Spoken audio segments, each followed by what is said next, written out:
In this video, I'm going to teach you how to connect Sony ZVE10 to iPad. It's a very easy process, so make sure to follow along. In this video, I'm going to give you easy to follow instructions on how to properly set up and use your Sony ZVE10 camera in conjunction with an iPad. Regardless of the model, you will be able to connect and use this camera. And all that you have to do is download the Imaging Edge mobile app. So sadly, you will need a specific application to get this done. It is made by Sony Corporation and it will be available for both iPhones and iPads. So look for Imaging Edge mobile. Download the application and now set up the camera.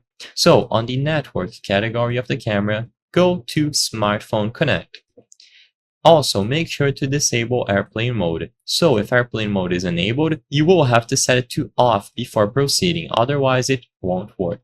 With airplane mode set to off, when you go inside of Smartphone Connect, make sure that it is enabled. So if it isn't already turned on, make sure that you enable it now and then choose the connection option.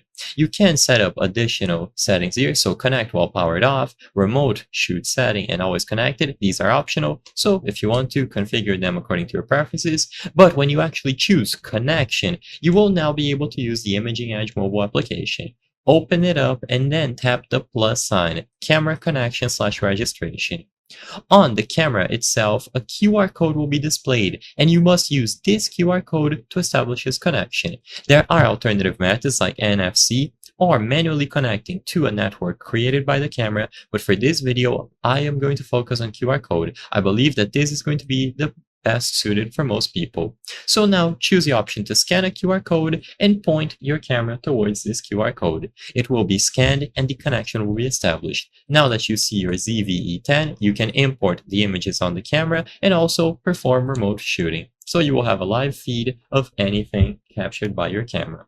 I hope I was able to help you on how to connect Sony ZVE10 to iPad. If this video helped you, please be sure to leave a like and subscribe for more very easy tips. Thank you for watching.